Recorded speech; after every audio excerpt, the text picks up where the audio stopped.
দুই কৃত্রিম উপগ্রহকে মহাকাশে হ্যান্ডশেক করালো ইসরো, সফল হলো স্পেস ডকিং প্রক্রিয়া।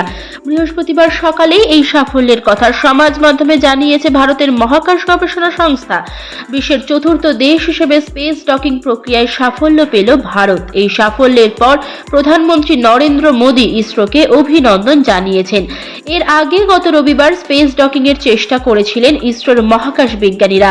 দুই কৃত্রিম উপগ্রহকে তারা সেদিন প্রথমে 15 মিটার এবং তারপর 3 মিটার পর্যন্ত কাছাকাছি নিয়ে গিয়েছিলেন, কিন্তু সেদিন কাঙ্ক্ষিত হ্যান্ডশেক হয়নি। দুটি উপগ্রহ পরস্পরকে স্পর্শ করার আগেই তাদের সরিয়ে আনা হয়েছিল। ইসরো জানিয়েছিল পরবর্তী পদক্ষেপের পর তারা পরে জানাবে। অবশেষে বৃহস্পতিবার সে প্রক্রিয়া সফল হয়েছে। ইসরো সমাজ মাধ্যমে লিখেছে, স্পেস ডকিং প্রক্রিয়া সফল হলো। এটা একটা ঐতিহাসিক মুহূর্ত। প্রথমে আমরা 15 মিটার এবং 3 মিটার পর্যন্ত পরীক্ষামূলক প্রচেষ্টা করেছিলাম। তারপর দুটি উপগ্রহের পরস্পরকে স্পর্শের প্রক্রিয়াটি নির্ভুলভাবে সম্পন্ন হয়েছে। প্রত্যাহারও সম্পূর্ণ। বিশ্বের চতুর্থ দেশ হিসেবে ভারত স্পেস ডকিং এ সাফল্য পেল। সমগ্র টিমকে অভিনন্দন। ইসরো জানিয়েছে, স্পেস ডকিং প্রক্রিয়া সম্পন্ন হওয়ার পরেও সব তাদের অধীনেই রয়েছে।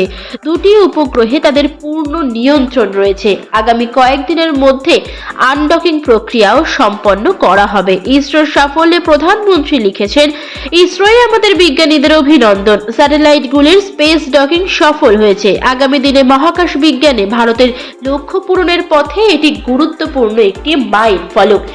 কি এই স্পেস ডকিং? ইসরোর বিজ্ঞানীরা জানিয়েছেন, দুটি কৃত্রিম উপগ্রহ স্পেডেক্স 1 এবং 2 একই গতিবেগে একই দূরত্ব পাড়ি দেওয়ার পর মহাকাশে একই বিন্দুতে একই সঙ্গে পৌঁছবে এবং একত্রিত হবে। এই সম্পূর্ণ প্রক্রিয়ার নাম হচ্ছে স্পেস ডকিং। বৃহস্পতিবার তাই করে দেখিয়েছেন বিজ্ঞানীরা। গত 30 ডিসেম্বর স্পেস ডকিং এর জন্য অন্ধ্রপ্রদেশের শ্রীহরিকোটার সতীশ ধাওয়ান স্পেস সেন্টারের লঞ্চিং প্যাড থেকে PSLV-C-60 রকেট উৎক্ষেপণ করে ইসরো।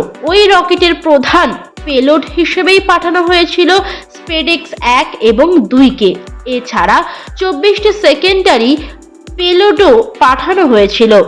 PSLV-C-60 মিশনের প্রধান জয় কুমার জানান, 2035 সালের মধ্যে নিজস্ব আন্তর্জাতিক মহাকাশ স্টেশন স্থাপন করতে বদ্ধপরিকর ভারতীয় মহাকাশ গবেষণা সংস্থা।